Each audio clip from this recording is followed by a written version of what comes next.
So, one of the great literary themes in all of Scripture is the idea of the third day, and another one is the idea of trees. They're found all through Scripture, and they're important to see because in each passage where they're found, they're usually teaching us something really important. Well, one of the ones that I want to look at, and I think this will be an eye opener for you, and at least I hope that it is in Exodus 15. The children of Israel have come out of Egypt and they found themselves wandering for about 3 days. And so we're going to pick up Exodus in chapter 15. This is after Pharaoh's been drowned, and this is after the Song of Moses. And let's pick up here with the text. This is what the text says. It says, Moses brought Israel from the Red Sea. Then they went out into the wilderness of Shur. And they went 3 days. This is important here. We want to highlight that when we come to a theme like 3 days. Why is that there? What's going on? Because as you know in the New Testament, the third day is super important, and Jesus says that it is in Luke 24.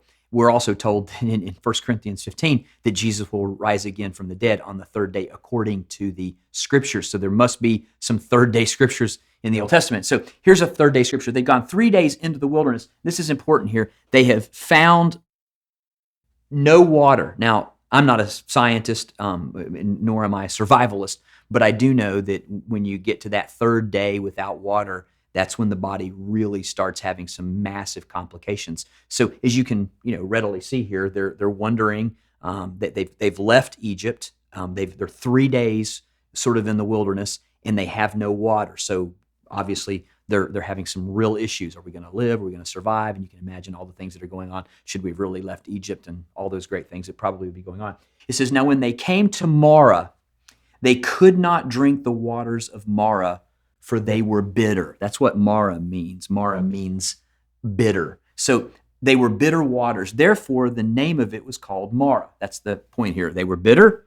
So why were they called Marah? Marah in Hebrew is bitter. So they've gone 3 days, no water, and they can't drink the water that's in front of them because it's bitter.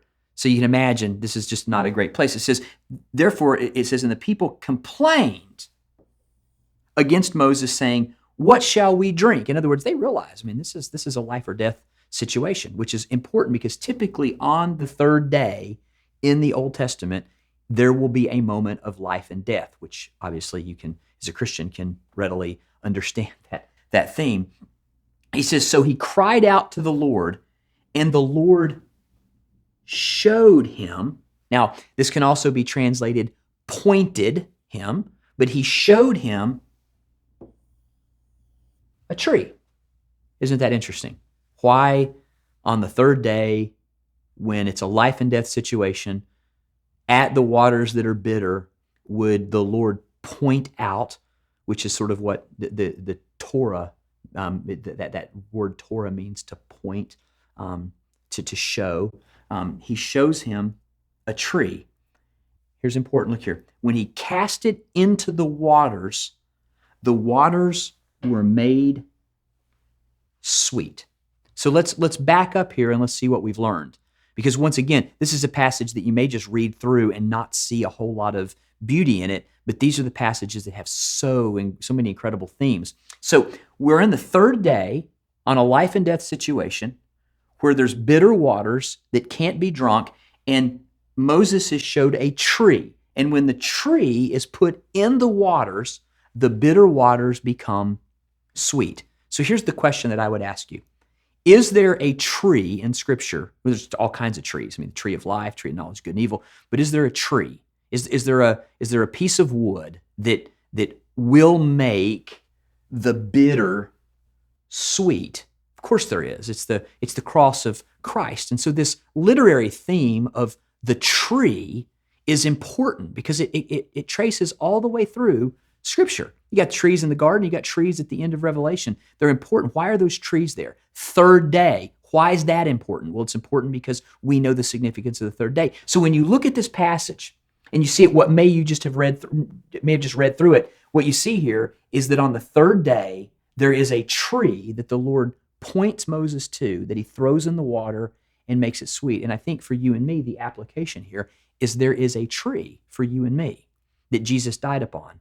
And that tree that he died upon is what enables you and me to take the bitterness of our lives and make it sweet. And all that happens on the third day when Jesus truly resurrects from the dead. And so these themes are huge. So when you're teaching and preaching this, when you're talking to the next generation, these poetic themes, they really speak to them.